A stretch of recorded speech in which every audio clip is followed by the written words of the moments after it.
ఢిల్లీలో కాల్పుల కలకలం రేగింది. గ్యాంగ్స్టర్ లారెన్స్ బిష్ణోయ్ గ్యాంగ్ కారుపై ఫైరింగ్ జరిగింది. బైక్పై వచ్చి కాల్పులు జరిపారు ముగ్గురు దుండగులు. ఒక వ్యక్తి భుజంలోకి బుల్లెట్ దూసుకెళ్లింది. కాల్పులు జరిపిన సమయంలో కారులో 5 వ్యక్తులు ఉన్నారు.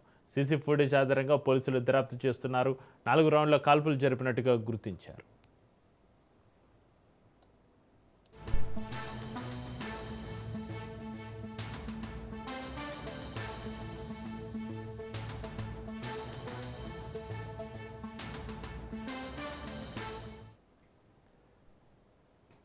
ఢిల్లీలో కాల్పుల కలకలం రేగింది. గ్యాంగ్స్టర్ లారెన్స్ బిష్ణోయ్ గ్యాంగ్ కారుపై ఫైరింగ్ జరిగింది. బైక్పై వచ్చి కాల్పులు జరిపారు ముగ్గురు దుండగులు.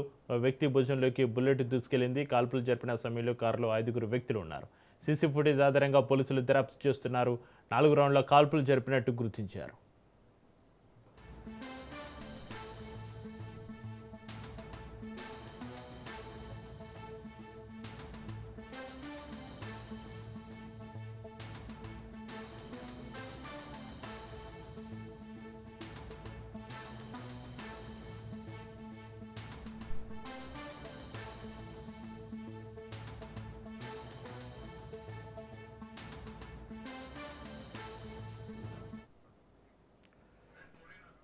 ఢిల్లీలో కాల్పుల కలకలం రేగింది. గ్యాంగ్స్టర్ లారెన్స్ బిష్ణోయ్ గ్యాంగ్ కారుపై ఫైరింగ్ జరిగింది. బైక్పై వచ్చి కాల్పులు జరిపారు ముగ్గురు దుండగులు.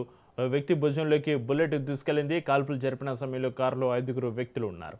సీసీ ఫుటేజ్ ఆధారంగా పోలీసులు దర్యాప్తు చేస్తున్నారు. 4 రౌండ్ల కాల్పులు జరిపినట్టుగా గుర్తించారు.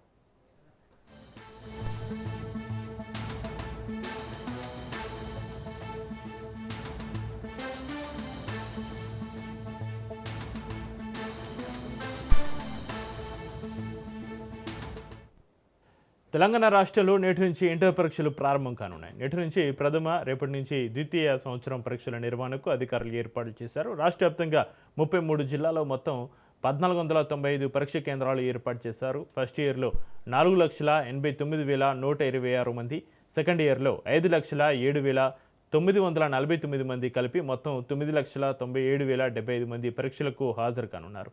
పరీక్ష కేంద్రానికి 5 నిమిషాలు ఆలస్యంగా వచ్చినా అనుమతిస్తారు. విద్యార్థుల రవాణాకు ఎలాంటి ఇబ్బందులు లేకుండా ఆర్టీసీ ప్రత్యేక బస్సులు నడిపిస్తుంది. పరీక్ష కేంద్రాల్లో సీసీ కెమెరాలు, గోడ గడియారాలు ఏర్పాటు చేశారు.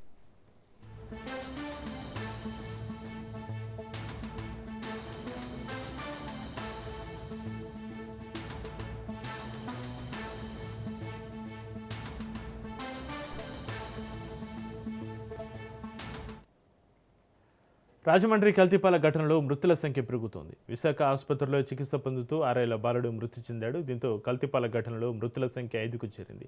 కల్తీపాల కేసు నిందితుడు గణేష్కు 14 రోజుల రిమాండ్ విధించింది కోర్టు. నిందితుని రాజమండ్రి జైలుకు తరలించారు పోలీసులు.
రాజమండ్రి కల్తీపాల ఘటనలో మృతుల సంఖ్య పెరుగుతుంది. విశాఖ ఆసుపత్రిలో చికిత్స పొందుతూ 6 ఏళ్ల బాలుడు మృతి చెందాడు. దీంతో కల్తీపాల ఘటనలో మృతుల సంఖ్య 5కు చేరింది. కల్తీపాల కేసు నిందితుడు గణేష్కు 14 రోజుల రిమాండ్ విధించింది కోర్టు. నిందితుని రాజమండ్రి జైలుకు తరలించారు పోలీసులు.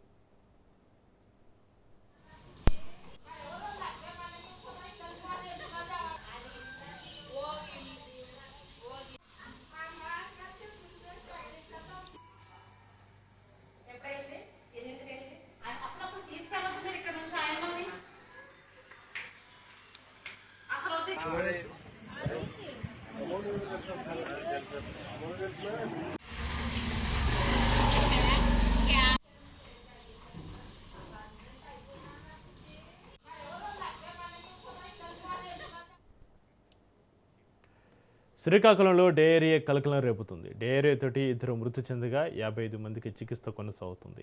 శ్రీకాకుళంలో డయేరియాపైన సీఎం చంద్రబాబు నాయుడు సమీక్ష జరిపారు. అధికారులతోటి ఫోన్లో మాట్లాడారు. డయేరియా ప్రబలడానికి రోడ్డు రిపేర్ పనులే కారణమని సీఎంకు అధికారులు వివరించారు. బాధితులకు మెరుగైన వైద్యం అందించాలని చంద్రబాబు ఆదేశించారు.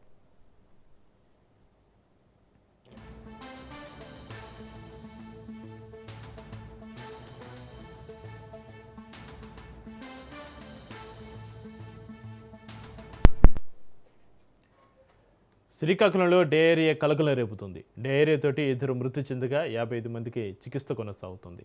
శ్రీకాకుళంలో డయేరియాపైన సీఎం చంద్రబాబు నాయుడు సమీక్ష జరిపారు. అధికారులతోటి ఫోన్లో మాట్లాడారు. డయేరియా ప్రబలడానికి రోడ్డు రిపేర్ పనులే కారణమని సీఎంకు అధికారులు వివరించారు. బాధితులకు మెరుగైన వైద్యం అందించాలని చంద్రబాబు నాయుడు ఆదేశించారు.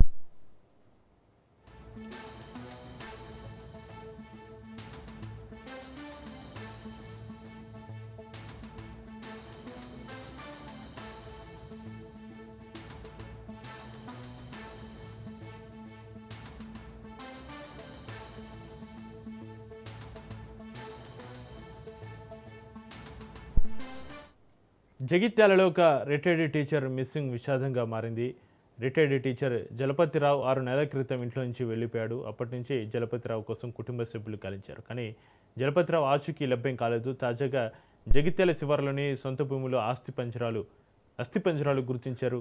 అస్థిపంజరాల పక్కనే సెల్ ఫోన్తో పాటుగా పురుగుల మందు డబ్బా లభ్యమైంది. 6 నెలలుగా కుటుంబ సభ్యులు రాలేదా అన్న కోణంలో పోలీసులు విచారణ చేపట్టారు. మృతుని కుటుంబం హైదరాబాద్లో ఉంటుందని అధికారులు తెలిపారు.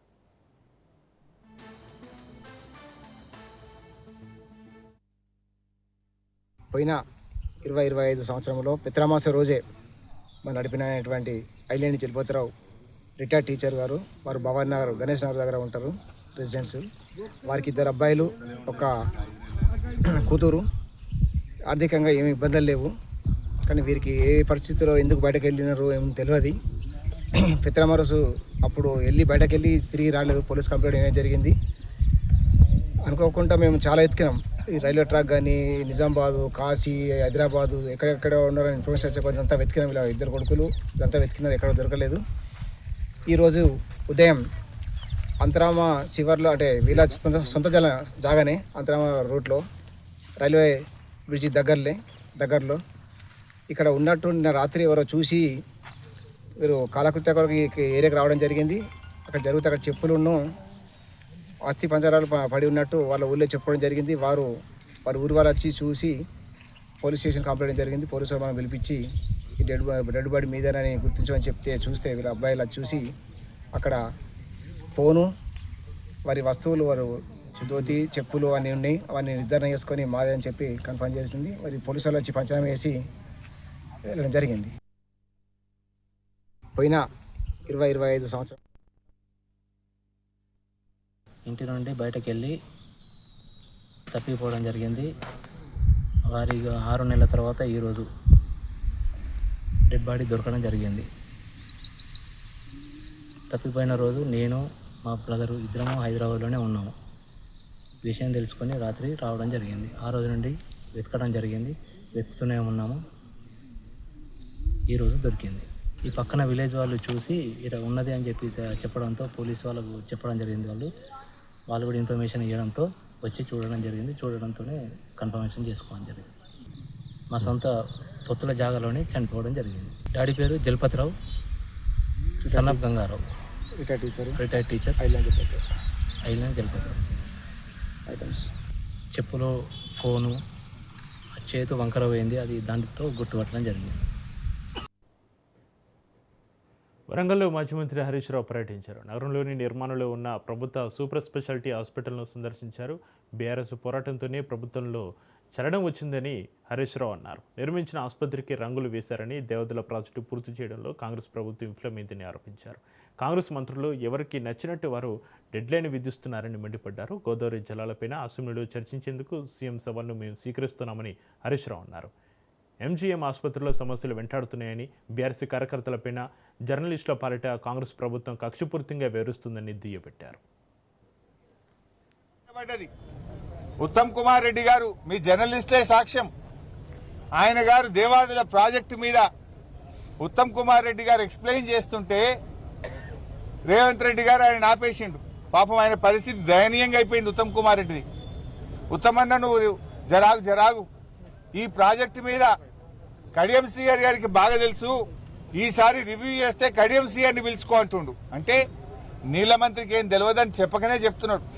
ఉత్తమ్ కుమార్ రెడ్డికి ఏమీ తెలియదని రేవంత్ రెడ్డి గారు మీడియా సాక్షిగా వరంగల్లోనే చెప్పిండు. ఉత్తమ్ కుమార్ రెడ్డిని ఇజ్జత్ తీసేసిండు. చర్చిద్దాం, నువ్వు చంద్రబాబుకి ఎట్లా దాసోహమైనవో, మేడిగడ్డను సమ్మక్క బ్యారేజీని దేవాదులను పండబెట్టి ఆంధ్రాకు నీళ్లు కిందికి ఎట్లా వదులుతున్నావో, నల్లమల్ల సాగర్ కు నీ చీకటి ఒప్పందాన్ని బయట పెట్టడానికి మేము సిద్ధంగా ఉన్నాం. ఎప్పుడంటే అప్పుడు రెడీ, దమ్ముంటే అసెంబ్లీ పెట్టు, మైక్ కట్ చేయకు. ఇవాళ రేవంత్ రెడ్డి గారు ఈ డేట్లు పెట్టుడు, డెడ్ లైన్లు మార్చుడు, ఊకే బీఆర్ఎస్ మీద పడేడ్చుడు కాదు. దేవాదులను మేజర్ క్రిటికల్ పనులన్నీ బీఆర్ఎస్ పూర్తి చేసింది. చేయాల్సిందల్లా భూసేకరణ, కాల్వలు దవ్వుడు, అల్కట్ పని ఉంది. 90% పనులు బీఆర్ఎస్ పూర్తి చేసింది. కేవలం 10% పనులు పూర్తి చేయడం ద్వారా మరో 2 లక్షల ఎకరాలకు నీళ్లు ఇచ్చే అవకాశం ఉంది.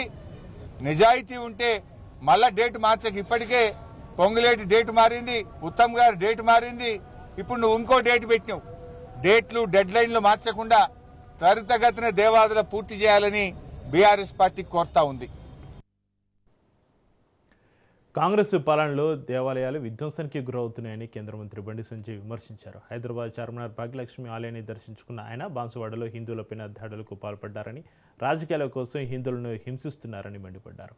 ఎంఐఎం తోటి కలిసి హిందువులను వేధిస్తున్నారని ఆరోపించారు.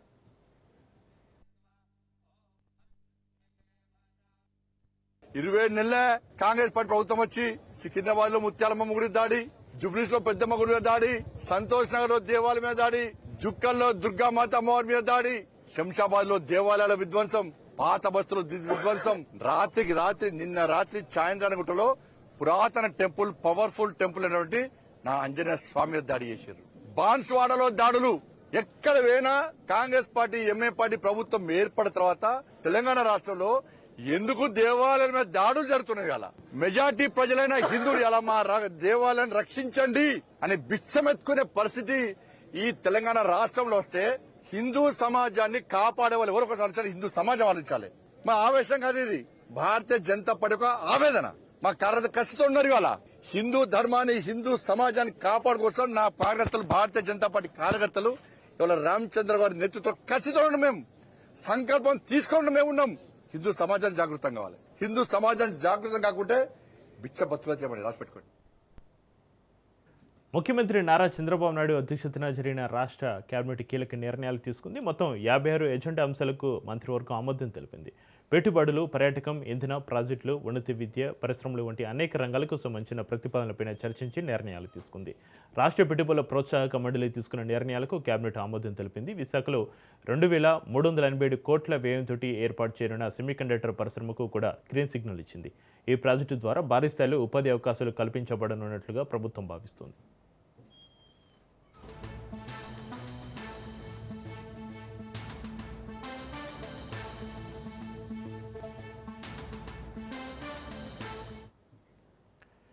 విశాఖపట్నం, తిరుపతి, కాకినాడ జిల్లాలో పర్యాటక ప్రాజెక్టులకు కేబినెట్ సమావేశంలో ఆమోదం లభించింది. అలాగే శ్రీ సత్యసాయి జిల్లా, చీరాల, రాజమండ్రి ప్రాంతాల్లో కొత్త పర్యాటక ప్రాజెక్టులకు కూడా కేబినెట్ మంజూరు ఇచ్చింది.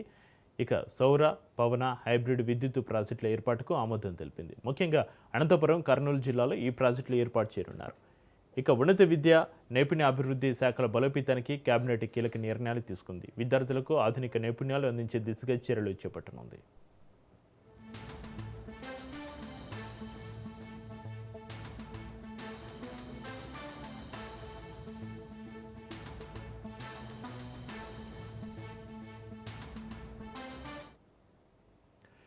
వివిధ సంస్థలకు భూ కేటాయింపుల అంశంపైన చర్చించి నిర్ణయాలు తీసుకుంది. అదేవిధంగా సైన్స్, టెక్నాలజీ మరియు ఇన్నోవేషన్ శాఖ ఏర్పాటు చేయాలని నిర్ణయించింది కేబినెట్. కొల్లేరు లేక అభయారణ్య సరిహద్దుల ఖరారుకు సంబంధించిన ప్రతిపాదనలకు కేబినెట్ ఆమోదం తెలిపింది. ఈ ప్రతిపాదనను కేంద్ర ప్రభుత్వానికి పంపాలని నిర్ణయించింది. మొత్తంగా పెట్టుబడులు ఆకర్షించడం, పరిశ్రమల అభివృద్ధి, పర్యాటక రంగానికి ప్రోత్సాహం, పునరుత్పాదక ఇంధన ప్రాజెక్టులు మరియు విద్యాభివృద్ధిపైన ఈ కేబినెట్ సమావేశంలో కీలక నిర్ణయాలు తీసుకున్నట్లుగా తెలుస్తోంది.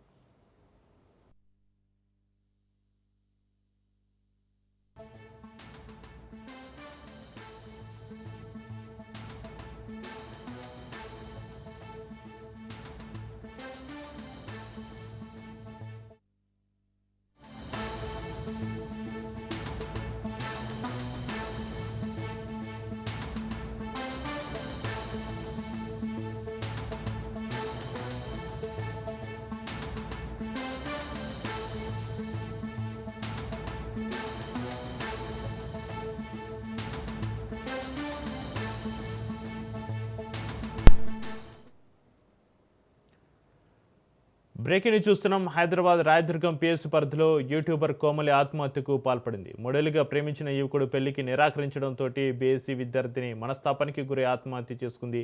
వైజాగ్కు చెందిన కోమలి చిత్రపురి కాలనీలో బంధువుల వద్ద ఉంటూ బీఎస్సీ చదువుతూ యూట్యూబ్లో వీడియోలు అప్లోడ్ చేస్తూ ఉండేది. యూట్యూబర్ అఖిల్ రెడ్డితోటి కోమలి 3 ఏళ్లుగా ప్రేమలో ఉంది. అయితే ఇటీవల ఇద్దరి మధ్య గొడవలు జరుగుతున్నాయి.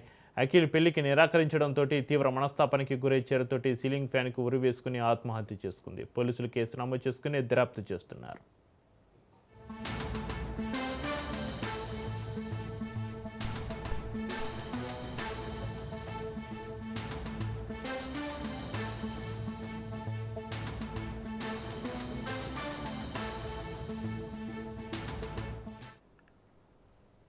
హైదరాబాద్ రాయదుర్గం పిఎస్ పరిధిలో యూట్యూబర్ కోమలి ఆత్మహత్యకు పాల్పడింది. మూడేళ్లుగా ప్రేమించిన యువకుడు పెళ్లికి నిరాకరించడంతో బీఎస్సీ విద్యార్థిని మనస్తాపానికి గురై ఆత్మహత్య చేసుకుంది. వైజాగ్కు చెందిన కోమలి చిత్రపురి కాలనీలో బంధువుల వద్ద ఉంటూ బీఎస్సీ చదువుతూ యూట్యూబ్లో వీడియోలు అప్లోడ్ చేస్తూ ఉండేది. అయితే యూట్యూబర్ అఖిల్ రెడ్డితోటి కోమలి 3 ఏళ్లుగా ప్రేమలో ఉంది. ఇటీవల ఇద్దరి మధ్య గొడవలు జరుగుతున్నాయి. అఖిల్ పెళ్లికి నిరాకరించడంతో తీవ్ర మనస్తాపానికి గురై చీరతోటి సీలింగ్ ఫ్యాన్కు ఉరి వేసుకుని ఆత్మహత్య చేసుకుంది. పోలీసులు కేసు నమోదు చేసుకుని దర్యాప్తు చేస్తున్నారు. ఇక ఈ ఘటన సంబంధించి మరింత సమాచారాన్ని మా ప్రతినిధి ప్రవీణ్ ఫోన్లైన్లో అందిస్తారు. ప్రవీణ్, హైదరాబాద్ రాయదుర్గం పిఎస్ పరిధిలో యూట్యూబర్ కోమలి ఆత్మహత్యకు సంబంధించి మీ దగ్గర ఉన్న అప్డేట్స్ ఏంటి ప్రవీణ్? అయితే మొత్తంగా చూసుకున్న కనుక రాయదుర్గం పోలీస్ స్టేషన్ పరిధిలో యూట్యూబర్ కోమలి ఆత్మహత్య చేసుకున్న ఘటన స్థానికంగా కలకలం తెస్తుంది. అయితే 3 సంవత్సరాలుగా మరో యూట్యూబర్ తో ప్రేమలో ఉన్న కోమలి ఇటీవల ఏర్పడినటువంటి వ్యక్తిగత విభేదాల కారణంగా తీవ్ర మనస్తాపానికి గురైనట్టుగా కూడా తెలుస్తుంది. ఈ ఘోర నిర్ణయం తీసుకున్నట్లా కూడా తెలుస్తుంది. అయితే ప్రాథమికంగా భావిస్తున్నటువంటి పోలీసులు మరికొన్ని చిత్రపురి కాలనీలో తన మామ ఇంట్లో నివాసం ఉంటున్నటువంటి కోమలి మల్లారెడ్డి యూనివర్సిటీలో పిహెచ్డి చదువుతూ పార్ట్ టైం గా యూట్యూబ్ వీడియోలు చేస్తూ అయితే గుర్తింపు పొందినట్టుగా కూడా తెలుస్తుంది. అదేవిధంగా సాఫ్ట్వేర్ ఉద్యోగం చేస్తూనే మొత్తంగా యూట్యూబర్ గా రాణిస్తున్నటువంటి అఖిల్ రెడ్డితో కోమలికి ఏర్పడినటువంటి పరిచయం ప్రేమగా మారినట్టుగా కూడా తెలుస్తుంది. అయితే 3 ఏళ్ల పాటు కొనసాగినటువంటి ఇద్దరి మధ్యన ప్రేమ విభేదాలకు తలెత్తడంతోనే ఈ గత సంవత్సరం నుండి ఇద్దరు విడిపోయినట్లు కూడా సమాచారం అయితే వస్తుంది. ఈ క్రమంలోనే గతంలో కూడా కోమలి ఆత్మహత్యకు ప్రయత్నించగా కుటుంబ సభ్యులు సకాలంలో స్పందించి ఆమె ప్రాణాలను కాపాడినట్లుగా తెలుస్తుంది. అయినప్పటికీ అఖిల్ ని మర్చిపోలేకపోతున్నారంటూ కూడా కోమలి 2 రోజుల క్రితం ఫోన్ చేయగా వీరి మధ్య వాగ్వాదం జరిగినట్టుగా కూడా తెలుస్తుంది. దీంతో తీవ్ర మనస్తాపానికి గురైనటువంటి కోమలి సోమవారం చిత్రపురి కాలనీ లోపల తాను అయితే ఆత్మహత్య చేసుకున్నట్టుగా తెలుస్తుంది. అయితే మొత్తంగా చూసుకుంటే కనుక ఈ వ్యవహారం పైన అయితే యూట్యూబర్ ప్రమేయం ఎంతవరకు ప్రమేయం ఉంది, ఈమె ఈ విధంగా గతంలో కూడా ఒకసారి ఆత్మహత్యకు పాల్పడిన నేపథ్యంలో ఇప్పుడు కూడా ఎందుకు ఆత్మహత్యకు పాల్పడిందనే కోణం లోపల దర్యాప్తునైతే చేస్తున్నారు. మొత్తంగా చూసుకునే కనుక అయితే ఈ యొక్క మృతదేహాన్ని పోస్ట్ మార్టం నిమిత్తం ఉస్మానియా ఆసుపత్రికి తరలించారు. ప్రవీణ్, కోమలి కుటుంబ సభ్యులు ఏం చెప్తున్నారు? కోమలి ఆత్మహత్యకు సంబంధించి వారేమంటున్నారు? గతంలో కూడా ఒకసారి ఇదే విధంగా ఆత్మహత్యకు పాల్పడిన నేపథ్యంలో అయితే పేరెంట్స్ ఎవరైతే ఇంట్లో ఉన్న సమయం లోపల పేరెంట్స్ గమనించి ఆమెను ఆసుపత్రికి తరలించారు. అప్పటికే ఆసుపత్రికి తరలించిన నేపథ్యంలో వారి ఇరువురిని కూడా అయితే చెప్పడం జరిగింది అని కూడా చెప్తున్నారు. ఇరువురితో చెప్పిన తర్వాత అయితే గత కొంతకాలంగా మొత్తంగా ఒక 1 year నుండి ఈమె ఎవరైతే ప్రేమిస్తూ ఉందో ఆయన దూరం పెడుతూ వస్తున్నాడు అంటూ కూడా చెప్తున్నటువంటి పరిస్థితుల్లో ఆమె మనస్తాపానికి గురై తీవ్రంగా మనస్తాపానికి గురై ఈ విధంగా ఆత్మహత్యకు పాల్పడిందిగా తెలుస్తుంది. కాబట్టి ఆమె తనను మోసం చేశానంటూ కూడా పేరెంట్స్ మొత్తంగా కూడా తనను మోసం చేసి ఈ విధంగా చేసిన క్రమం లోపల ఖచ్చితంగా యూట్యూబర్ ఎవరైతే ఉన్నారో ఆయనను కూడా కఠినంగా శిక్షించాలంటూ కూడా పేరెంట్స్ అయితే చెప్తున్నారు. Sir Praveen, Komali suicide note ఏమైనా లభ్యమైందా? ప్రజెంట్ అయితే మొత్తంగా చూసుకుంటే కనుక పోలీసులు అయితే సంఘటన స్థలానికి చేరుకున్నారు. సంఘటన స్థలానికి చేరుకున్నటువంటి క్రమం లోపల అఖిల్ రెడ్డితో పరిచయం ఏర్పడిన తర్వాత ఏ విధంగా అయితే కాల్ లిస్ట్ కూడా ఈ యొక్క కోమలి కాల్ లిస్ట్ కూడా పోలీసులు పరిశీలిస్తున్నారు. అఖిల్ రెడ్డితో పరిచయం ఏర్పడిన తర్వాత వీరిద్దరి మధ్య ఉన్నటువంటి సంబంధాలకు సంబంధించి ఈ యొక్క గొడవకు కారణం ఏంది అనేది కోణం లోపల పోలీసులు దర్యాప్తు చేస్తున్నారు. కోమలి ఫోన్ డేటా ఆధారంగా కాల్ డేటా ఆధారంగా ఇటు వాట్సాప్ చాటింగ్ కానీ అయితే గతంలో వీళ్ళు ఏమైనా ఇది అయితే 2 రోజుల క్రితం ఫోన్ కూడా చేసింది. కాబట్టి అఖిల్ రెడ్డితో ఏం మాట్లాడింది, చివరిసారిగా ఏం మాట్లాడింది, అఖిల్ రెడ్డి మాట్లాడిన మాటలేంది, ఎందుకు మనస్తాపానికి గురైంది అనే కోణం లోపల దర్యాప్తు చేస్తున్నారు. కోమలి కాల్ డేటా ఆధారంగా మొత్తంగా కూడా అయితే దర్యాప్తు చేస్తున్నారు. వాళ్ళ మామయ్య వాళ్ళ ఇంట్లో ఉంటుంది కాబట్టి మామయ్య వాళ్ళ అంటే ఆ తల్లిదండ్రుల నుంచి కుటుంబ సమస్యలు కూడా ఏమైనా ఉన్నాయా, ఆర్థిక ఇబ్బందులు ఏమైనా ఉన్నాయా, లేదంటే కాలేజీలో కూడా ఎలాంటి ఇబ్బందులు ఉన్నాయనే కోణం లోపల కాలేజ్ లో కూడా వాళ్ళ ఫ్రెండ్స్ తో ఎలా ఉండేది అనే కోణం లోపల కూడా పోలీసులు ఇంకా చేస్తున్నారు. అయితే వాళ్ళ ఇంట్లో కూడా ఆ పరిసరాలను అన్నింటినీ కూడా పోలీసులు క్షుణ్ణంగా పరిశీలిస్తున్నారు. అది ఏది ఏమైనా మొత్తంగా చూసుకుంటే గనక అయితే తన చావుకు కారణం మొత్తంగా చూసుకుంటే గనక ఈ యొక్క యూట్యూబర్ అని అయితే ప్రాథమికంగా తెలుస్తుంది. కాబట్టి గతంలో కూడా ఆయన నుంచి ఈ విధంగా చేసుకుంది అని కూడా కుటుంబ సభ్యులు అయితే ఆరోపిస్తున్నారు సార్. అయితే ప్రవీణ్, కుటుంబ సభ్యులు ఆరోపిస్తున్న ప్రకారం యూట్యూబ్ అఖిల్ని పోలీసులు అదుపులోకి తీసుకునే అవకాశం ఉందా? ఖచ్చితంగా. అయితే మొత్తంగా చూసుకుంటే గనక చివరి కాల్ కూడా ఈయనతో మాట్లాడినట్టే ఉంది. కాబట్టి ఈయనతో మాట్లాడిన తర్వాత ఈమె ఈ యొక్క మనస్తాపానికి గురై ఆత్మహత్య చేసుకుంది. కాబట్టి గతంలో కూడా ఈయనతో ప్రేమ ప్రయాణం కొనసాగించింది. కాబట్టి ఇద్దరు కూడా యూట్యూబర్స్, ఇద్దరు కూడా సాఫ్ట్వేర్ ఉద్యోగం చేసుకుంటూనే యూట్యూబ్ వీడియోస్ తీస్తూ ఆ విధంగా ఫేమస్ అయ్యారనే తెలుస్తుంది. అతను కూడా రాకేష్ రెడ్డి కూడా మొత్తంగా యూట్యూబరే అనేది తెలుస్తుంది. కాబట్టి ఆ కోణం లోపల కూడా దర్యాప్తు చేస్తున్నారు. రాకేష్ రెడ్డిని అదుపులో తీసుకునే క్రమం లోపల మొత్తంగా తీసుకుంటామంటూ కూడా పోలీసులు చెప్తున్నారు. గత 2 రోజుల నుండి రాకేష్ రెడ్డి పరారీలో ఉన్నట్టుగా కూడా సమాచారం అయితే వస్తుంది. కాబట్టి పోలీసులు రాకేష్ రెడ్డిని అదుపులోకి తీసుకుంటే గనక ఈ కేసుకు సంబంధించినటువంటి ఏంటి చివరిసారిగా ఏం మాట్లాడింది, ఎక్కడ కలిశారు, ఆ విధంగా మనస్తాపానికి గురి కావడానికి కారణం ఏంది అనేది అయితే రాకేష్ రెడ్డిని పట్టుకుంటే గానీ ఆ వివరాలు మొత్తం తెలియాల్సి ఉంది అంటూ కూడా పోలీసులు చెప్తున్నారు. ఖచ్చితంగా ఈ 2 రోజుల్లో రాకేష్ రెడ్డిని పట్టుకుంటామంటూ కూడా పోలీసులు చెప్తున్నారు. Right, thank you Praveen.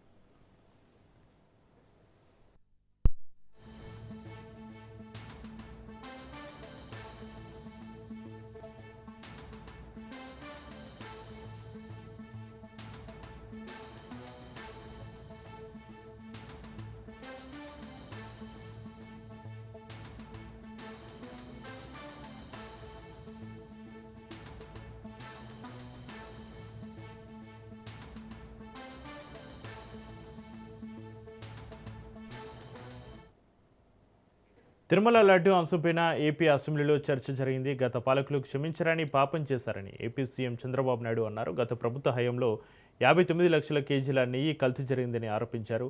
Laddu కల్తీలో కుట్రకోణ ఉందన్నారు. 234.51 కోట్ల అక్రమాలకు పాల్పడ్డారని ఆరోపించారు. తాను సీఎం కాగానే మొదట టీటీడీని ప్రక్షాళన చేశారని తెలిపారు. నెయ్యి కల్తీకి పాల్పడిన వారిని వదిలిపెట్టే ప్రసక్తే లేదన్నారు చంద్రబాబు నాయుడు.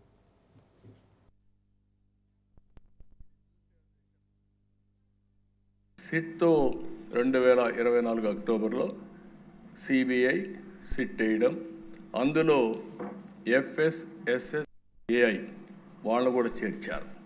మొత్తం కూడా ఇవన్నీ ఉన్నాయని 26 జనవరి మొన్నే 36 మంది పైన ఒక ఛార్జ్ షీట్ వేశారు. నెక్స్ట్ ఇది చూస్తే అధ్యక్ష మొత్తం ఏ విధంగా జరిగిందని చూస్తే ఇట్ ఈస్ వెరీ క్లియర్. నెయ్యి పాలు ఏమాత్రం లేని కంపెనీలు, అలాంటి కంపెనీలు కెమికల్ ఏ విధంగా తయారు చేస్తారు గాడ్ ఓన్లీ నోస్. అలాంటి కంపెనీలకు ఇచ్చే పరిస్థితికి వచ్చారు. 19 ఆగస్టు టెండర్ నిబంధనలు సడలింపు చేశారు. 250 కోట్లకు టర్నోవర్ తగ్గించారు. 4 లక్షల లీటర్ల పాల సేకరణ సామర్థ్యం కూడా తగ్గించారు. 250 కోట్లను తగ్గించారు. 4 లక్షల లీటర్లు కూడా తగ్గించారు.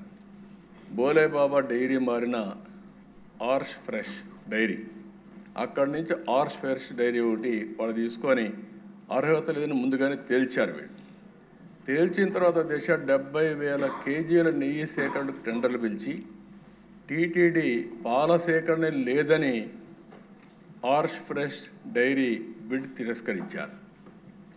అదే సమయంలో 2019 అక్టోబర్ 2019 డిసెంబర్లో 2% కేజీకి ₹5 కమిషన్తో శ్రీ వైష్ణవి మల్గంగా మిల్క్ సంస్థల్ని కోరిన ఆర్ష్ ఫ్రెష్.